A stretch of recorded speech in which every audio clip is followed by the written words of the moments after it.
오늘은 다이어트 시작한 지 딱 일주일. 좋아. 어제보다 더 빠진 것 같아 보이는군. 눈바디가 좋아졌으니 오늘은 더 빠져있겠지? 응?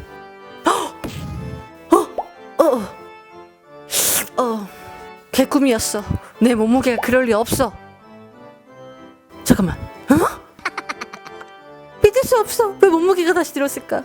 격하게 살 뺐는데 왜 말짱 도루묵이 됐지? 억울해. 안녕하세요 젤리니 여러분, JJ입니다. 오늘은 몸무게에 대한 컨텐츠를 준비해봤어요. 얼마 전 JJ가 다이어트를 시작했죠. 제가 2월 초에 64kg까지 살이 쪘다가 61kg까지 1차 감량을 하고 그 이후에 새롭게 다시 50kg대로 진입을 하기 위해서 2차 다이어트를 시작했어요. 그 과정에서 젤리니 여러분에게 공유하고 싶었던 이야기 중에 가장 중요한 몸무게 증가에 대한 이야기를 시작합니다. 우리는 종종 다이어트 계획을 짜고 식단과 운동을 병행하면서 몸무게가 정체되거나 갑자기 어느 순간 몸무게가 올라가는 것을 경험할 때가 있죠. 먼저 외식 직후 일주일간 식단을 잘 하다가 하루 외식을 했더니 다음날 갑자기 2kg가 늘어버렸어. 일주일 동안 다이어트 한 거보다 더 늘어버렸어. 이렇게 다이어트가 어렵다면 앞으로 어떻게 해야 할지 너무나 막막할 거예요. 그런가 하면 외식을 안 했어. 집에서 일반식을 했을 뿐이고 양을 많이 먹은 것도 아니고 그냥 나는 집밥을 반식한 건데 그래도 체중이 늘었다. 아니 그러면 아예 일반식은 하면 안 되는 건가? 어떻게 이렇게 평생을 먹고 살아야 할까? 걱정이 될 거예요. 마지막으로 평소와 같았어. 일반식도 아니고 나는 평소에 굉장히 하드하게 클린한 식단을 해왔고 체중이 어제보다 늘었네? 내가 뭘 잘못한 게 아닌데도 체중이 늘면 다이어트를 계획하는데 혼선이 생길 거예요. 이렇게 몸무게가 갑자기 예민하게 움직이는 경우 다이어트를 진행하면서 많은 혼란이 오고 심한 경우 스트레스를 받기도 해요. 많은 젤리니들이 저 살 쪘어요, 어제 하루 먹었다고 살 쪘나봐요 하고 속상해하는데 진짜 살이 찐 몸무게와 가짜로 올라간 몸무게를 지금부터 알아볼게요. 음식, 즉 칼로리가 과다하게 들어왔을 때 1차적으로 우리 몸에서는 잉여 칼로리를 더 쓰려고 노력해요. 이 중에 의외로 가장 쓰기 빠르고 편한 에너지원은 탄수화물입니다. 너무 과다해서 채 쓰지 못한 탄수화물, 단백질 등에 충분히 몸에 쓰기 편한 형태로 저장이 되고요. 그래도 남은 것들은 체지방이 되는데 이 과정 자체는 꽤나 복잡하고 몸의 입장에서는 굉장히 비효율적인 움직임이다 보니 시간이 걸려요. 즉 우리가 생각하는 것처럼 오늘 밤에 먹었다고 내일 바로 체지방, 살이 찌는 건 아니라는 거죠. 그래서 먹고 나서 바로 체중을 쟀을 때 체중이 올라가는 것은 물컵에 물을 부었을 때 전체 잔의 무게가 올라가는 것과 비슷한 위치라고 보면 돼요. 즉 음식이 들어왔으니 그 음식의 무게가 추가되는 거죠. 보통 우리 몸에는 항상성이라는 것이 있어요. 적정량 섭취, 규칙적인 식습관, 올바른 대사가 이루어지는 정상적인 몸이라면 어느 정도에 들어온 칼로리는 대부분은 수일 사이에 사용이 되죠. 하지만 평소에 불규칙한 식습관으로 몸의 대사가 떨어져 있다거나 섭취한 음식 자체가 사용을 하기 어려운 혼합 형태의 거품질 지방, 당분의 혼합 체계이거나 과섭취가 계속해서 되풀이되는 경우 내일 또다시 잉여가 생기고 대사되는 양보다 잉여량이 많아지면서 몸무게가 점진적으로 올라가게 되는데 이때 체지방으로 축적되는 일부가 생기면서 체지방 조직이 신규로 몸에 생성이 돼요. 이 과정은 사람마다 기간이나 정도가 다를 수는 있어요. 그래서 외식 직후 혹은 바로 다음날 체크하는 몸무게는 실제로 살이 쪘다기보다는 먹은 음식이 채 사용되지 않고 현재 체내에 머물러 있을 확률이 높다는 것을 인지하고 그것으로 인해 다이어트를 놓거나 에라 모르겠다 먹어버려야지 라고 기관하지 않았으면 좋겠어요. 특히 현대인이 먹는 음식의 대부분은 가공식품, 소스와 함께 복잡한 조리가 가미된 음식이다 보니 대사 과정은 더더 늦어질 수 있어요.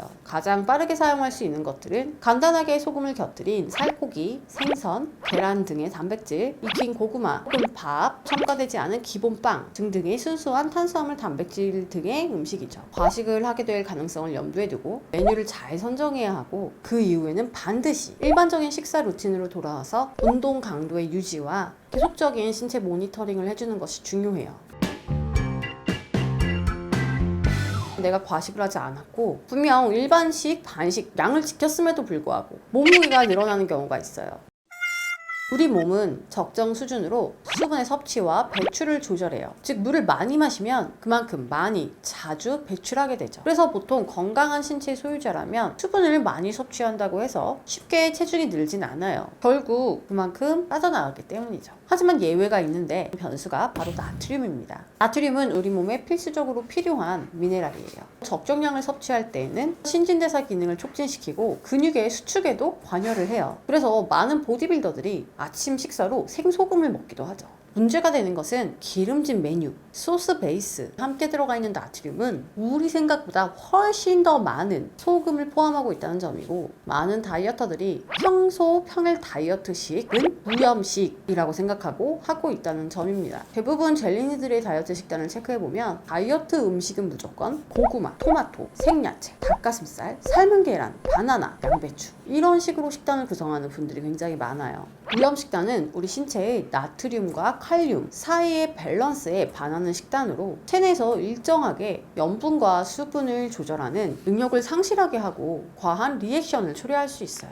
즉 일반적으로 먹었을 때는 아무 문제가 없을 음식이지만 평소에 무염식으로 다이어트를 했던 사람들은 그 음식을 먹었을 때 수분 정체가 생기면서 부종이 생깁니다. 실제로 체지방이 낀 것도 아니면서 전체적으로 몸에 물이 찬 느낌이 들고 근육 또한 흐릿해져요. 실제로 체중도 올라가게 되는데 이건 일시적으로 몸에 수분이 찬 것이고 실제 체지방이 올라간 것은 아니죠. 다이어트 초반에는 의지가 너무 충만하니까 하드하고 클린한 내가 알고 있는 다이어트 식단을 유지하게 되는데 이때 체내에서 잡고 있던 수분이 많이 손실이 돼요. 그러면서 초반에는 많은 체중 감량이 일어나게 되죠. 그렇게 잘 빠지니 열심히 하다가 한 번 정도 일반식을 먹거나 외식에 있어서 적당한 양만 조절해서 먹었음에도 불구하고 다음날 체중이 갑자기 과도하게 훅 증가하는 것을 보고 다이어트를 포기하거나 정체기라는 생각에 고민을 많이 하게 돼요. 많은 전문가들이 안정적으로 몸을 만들기 위해서는 신체에서 올바른 수분 배출이 자동으로 일어나야 한다라고 강조를 하는데요. 그러기 위해서는 평소 적정량의 건강한 나트륨을 섭취해주는 것이 부종으로 인한 체중 증가를 막을 수 있는 방법 중 하나라고 생각합니다. 부종이 계속되면 근육의 수축이 약해지고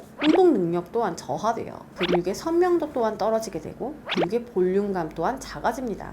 운동 시에 충분한 에너지를 쏟을 수 없게 되면서 악순환이 계속되죠. 나트륨 외에도 또 부종, 체중 증가에 영향을 미치는 것이 있는데 바로 휴식입니다. 외식을 배불리 한 것도 아니고 일반식을 한 것도 아닌데 원래 먹는 음식을 잘 먹고 있었는데 갑자기 어느 순간 체중이 멈추더니 오히려 늘었다? 이상한 이야기지만 분명히 몇몇에게는 일어나고 있는 일이에요. 말도 안 되는 상황 같지만 사실은 아주 간단합니다. 다이어트를 하면서 우리는 주로 칼로리 섭취를 제한하며 섭취 영양소를 줄이고 운동을 열심히 합니다. 웨이트 트레이닝은 기본적으로 운동하는 부위에 올아웃을 목적으로 하는데 이렇게 한 부위를 탄력감이 올 때까지 운동을 하게 되면 분명히 다음날 신체의 컨디션은 굉장히 떨어져요. 몸이 피로해지는 경우 우리 몸에서는 교감신경이 활성화되죠. 그러면 몸에서는 수분과 나트륨의 배출을 감소시키면서 멀쩡한 몸에는 부종이 생기게 되는 거죠. 이것은 꼭 운동 후에 피로감뿐만이 아니라 생활 중에 일이 많아지고 수면이 부족해지면 올 수 있는 현상이에요. 운동도 식단도 너무 잘하고 있다고 생각하는데 갑자기 몸이 붓고 체중이 늘어난다면 내가 과도하게 피로하고 휴식이 부족했던 것은 아닌가를 의심해 봐야 해요. JJ가 운동을 정말 제대로 열심히 할 때 운동을 한 다음 날에는 무조건 휴식을 취했고 심한 경우에 운동 직후에 바로 낮잠을 자기도 했어요. 그랬을 때 몸의 변화는 가장 빠르고 좋게 나타났고 수면이 줄수록 운동의 효과나 효율은 떨어졌죠. 피로로 인한 일시적인 부종은 충분한 휴식과 수면을 통해서 다시 부교감 신경을 활성화시키며 치유할 수 있어요. 갑자기 체중이 올라가서 고민인 젤리니들 어느 정도는 답이 되었을까요? 우리 몸은 정직하죠. 다이어트를 하면서 이런저런 이유로 일시적으로 체중이 변할 수도 있어요. 여성 젤리니들은 생리 주기로 인해 일시적으로 체중이 올라가기도 하죠. 내가 살이 쪘구나 하면서 속상해한다면 다이어트를 하면서 멘탈을 유지하기가 쉽지 않을 거예요. 물론 장기적으로는 점진적으로 체중이 떨어지는 것이 중요하겠지만 정말 중요한 것은 실질적인 신체의 사이즈이고, 몸무게라는 것은 하루에도 수십 번 왔다 갔다 할 수 있는 가변적인 수치라는 것을 꼭 기억해 주세요. 일시적인 부종, 음식의 부계 등은 체지방과는 또 다른 개념이니 부종이 생기지 않도록 신체를 잘 관리해주고 칼로리를 잘 사용하고 잘 회복해낼 수 있는 좋은 환경을 만들어주는 것이 건강하고 지속 가능한 다이어트를 위해 우리가 몸에 해줘야 하는 가장 핵심적인 부분이라고 생각합니다. 과식과 외식은 줄이는 게 좋으니 일반 식단에서 너무 욕심을 부리지 말고 현실적인 식단으로 양을 조절하는 것부터 연습해보세요. 내 몸에 부종이 심하다면 너무 냉탕과 온탕을 오가는 양극화가 심한 식단을 하고 있는 것은 아닌지 체크해보시고 충분한 수면, 멘탈 상태, 스트레스 정도 유지하고 있는지도 알아보세요. JJ는 다음번에도 젤린이 여러분들에게 도움이 되는 또 다른 컨텐츠를 들고 찾아오도록 하겠습니다. 모두 안녕!